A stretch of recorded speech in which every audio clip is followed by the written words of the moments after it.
ಅವರು ಕಮೆಂಟ್ಸ್ ಇದೆಯಲ್ಲ ಆ ಕಮೆಂಟ್ಸ್ ಏನೆಲ್ಲ ಕಮೆಂಟ್ಸ್ ನಿಮಗೆ ಬಂದಿದೆ ಅಂದ್ರೆ ಏನಾದರೂ ಬೆದರಿಕೆ ಬಂದಿದೆಯಾ ಅಲ್ಲ ಕೊಲೆ ಆ ಥರದ್ದೆಲ್ಲ ಬಂದಿದೆ ಅದ್ರ ಬಗ್ಗೆ ಹೇಳೋದಾದ್ರೆ ಅಂತ. ಅಲ್ಲ ಕೊಲೆ ಬೆದರಿಕೆ 506 ಎಲ್ಲ ಹಾಕಿದ್ದೀನಿ ಸರ್. ಕೊಲೆ ಬೆದರಿಕೆ ಹಾಕಿದ್ದೀನಿ, ಅವ್ಯಾಚ ಶಬ್ದ, ಆಮೇಲೆ ಎದುರಿಸೋದು, ಅಟ್ಯಾಕ್ ಮಾಡೋದು, ನನ್ನ ಫ್ರೆಂಡ್ಸ್ಗಳಿಗೆಲ್ಲ ಮಿಸ್ಯೂಸ್ ಮಾಡಿರೋದು, ಫ್ಲರ್ಟ್ ಮಾಡಿರೋದು, ಅವ್ರಿಗೆಲ್ಲ ಕೆಟ್ಟ ಮೆಸೇಜ್ ಮಾಡಿರೋದು ಲೇಡೀಸ್ಗೆ, ಆಮೇಲೆ ಅವರೆಲ್ಲ ಮಿಡಲ್ ಫಿಂಗರ್ ಎಲ್ಲ ತೋರಿಸಿರೋದು ಅವ್ರಿಗೆ. ಅಂದರೆ ಆ ಥರ ಥರ್ಡ್ ಕ್ಲಾಸ್ಗಳೇ ಬೇರೆ. ನಾನು ಆ ಕ್ಯಾಟಗರಿ ಅಲ್ಲ, ನಾವು ಹೆಣ್ಣು ಮಕ್ಕಳಿಗೆ ಗೌರವ ಕೊಡೋ ಕ್ಯಾಟಗರಿ ಅವರು. ಅವ್ರು ಆ ಥರ ಎಲ್ಲ ತುಂಬ ಅಲ್ಕ ಕೆಲಸ ಮಾಡಿದ್ದಾರೆ. ಈಗ ಅವರಿಂದನೂ ಒಂದು FIR ಆಗ್ತಾ ಇದೆ.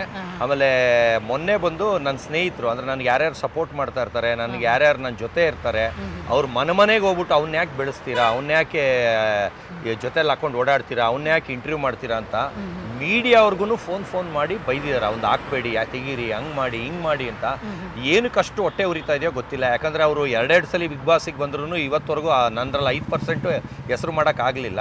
ನಾವು ಸುಮ್ಮನೆ ಹಿಂಗೆ ಇಟ್ಕೊಂಡೆ ನೋಡಿ, ಒಬ್ಬೊಬ್ಬನೇ ಸಿಂಗಲ್ ಮ್ಯಾನ್. ಅವರು 1 ಲಕ್ಷ ಜನ ಹಿಂದೆ ಇಟ್ಕೊಂಡ್ರು ವೇಸ್ಟು.